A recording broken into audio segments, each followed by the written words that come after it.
Okay, well, I've cut out a manageable piece of leather, just larger than the actual pattern. So I'm going to kind of go through what I'm going to do here. I'm not actually going to show the cutting. That's pretty self-explanatory, but I'm using a cutting mat here. This thing is awesome. I've had it for years. You can see it looks brand new. This is a self-healing cutting mat that I purchased, I believe, at Hobby Lobby. It's about, a little bigger than a sheet of paper, but when you cut this, I'm cutting down into this with an X-Acto knife, and you cannot even feel that cut line. So it's a great product. They're not cheap, but that's what I'm going to use to cut it with if there's any questions. So anyway, here's my piece of leather, and I have my pattern that will fit in here some way like this. Now you do want to make sure that you don't lay your pattern upside down. I said this is my back, but that doesn't mean much, other than this is the side that faces me.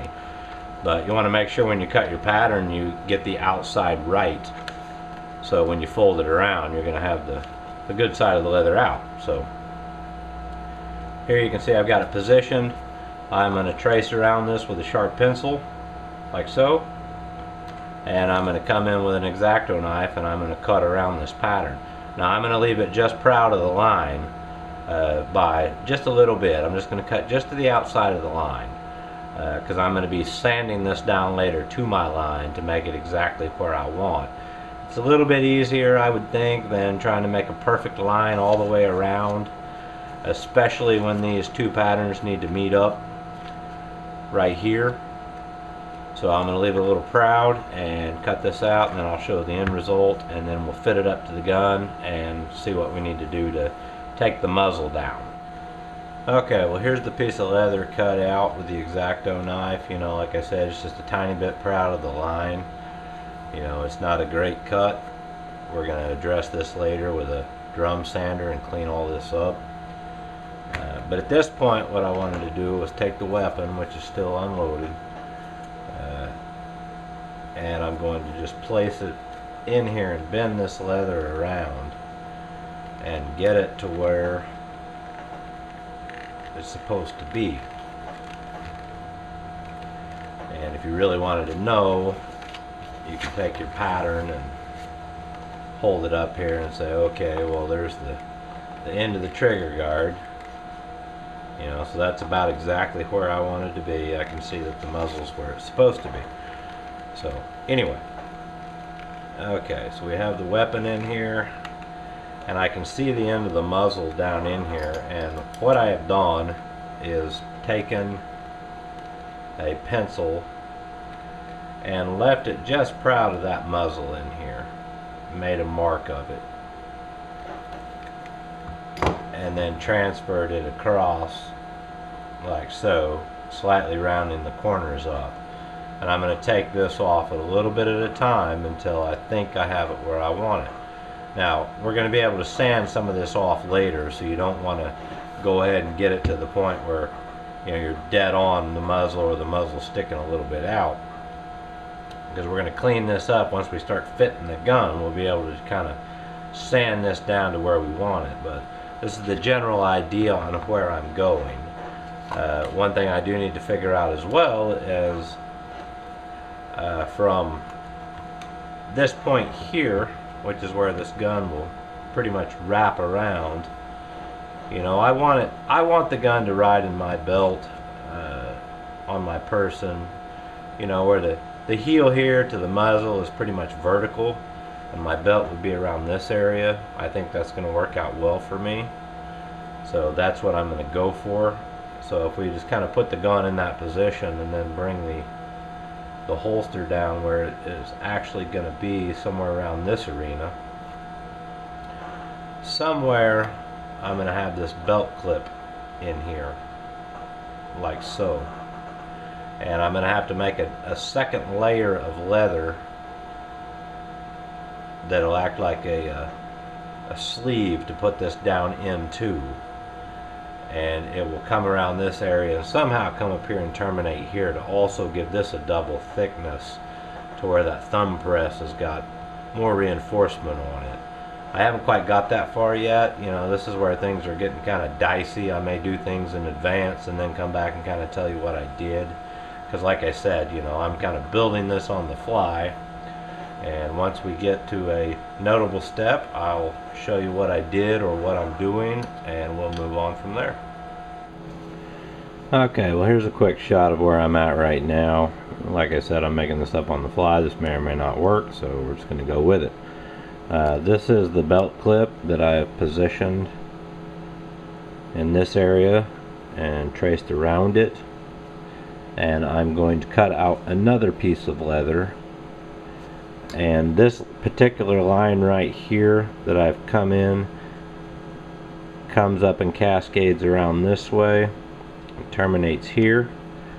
And it runs all the way around the outside of this to where it started, and that's going to be a second piece of leather that's going to be stitched on, and there will be a slot cut right here, so this clip will slide down into that slot and terminate at this point right here, and it'll act as a pocket. And in this hole there will be a Chicago screw, or since it's just one layer, you know, I may need to get a rivet that. So I'll cut this piece out, I'll cut the pocket slot, rivet it on, then it will get glued onto this piece via contact cement, which is what I'm going to use. And then once that's set up, you know, we can move forward with bending it around and starting to work out our stitch lines. But somewhere in here I'm actually going to go in, I believe, after I get this, the piece I was just speaking about, glued on, I'll actually go around the edge of this with my drum sander, and I'll show maybe a little bit of that, or at least how I did it, and clean up these lines. And that'll make that groover that we're going to run around this with, as well as the beveler. It'll give it a good surface to ride on, because this is, you know, kind of choppy from my cutting. So once I figure all this out, we'll move on. I'm kind of at a point now where I'm having to really think through my process. So hold tight and we'll see what's next. Okay, well here's a shot, you know, of the lines we just made in the last clip with the belt clip on here. I transferred that to another template. As you can see, I cut it out based on what I'd already drawn. Drew my belt clip on, this, that, and the other. And I have made reference here to where I'm actually going to cut out a slot out of the leather, as well as where the hole will be pierced. And I transferred that to, again, another piece of leather, cut it out, and then I took an awl and I pierced through the center of this and the center of these two outside marks here, and that gives an impression on where those the belt clip slot and the hole need to be. What I also did on both pieces was I went ahead and drum sanded around the outside to get down to my lines. They don't have to be perfect, just pretty smooth. I did it on that piece as well as the main piece, and there's reasons for that. But what I need to do is get this piece on here and glued down, and I need to make my slot for my belt clip. I need to drill a hole here and fasten it with the Chicago screw, and then it will be contact cemented down to this area. But one thing I do need to do is I needed to go ahead and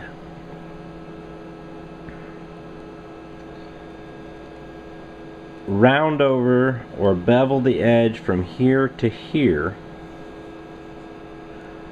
as well as dye and burnish this edge, because there's no way I'll be able to burnish that edge that I'm aware of once I get this stitched on. So I kind of need to do that in advance, and there's probably a better way to do this, I just don't know it.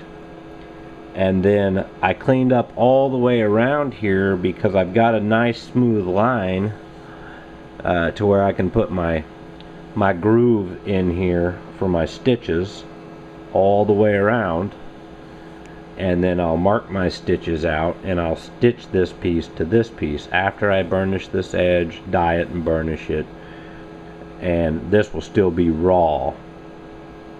Then later on we'll come back and, you know, burnish the rest of the edges. So that's what I'm going to do right now. I need to bevel and burnish this edge, and I'll get a quick shot of the beveling process and how to use the tool. It's pretty self-explanatory. I will just note once again, if I hadn't already, that this is where I'm going to start my bevel, right where this takes off and leaves this edge, and it will finish right here. Now I'll bevel around the rest of it later. So I just wanted to make note of that, and we'll see where we go from here.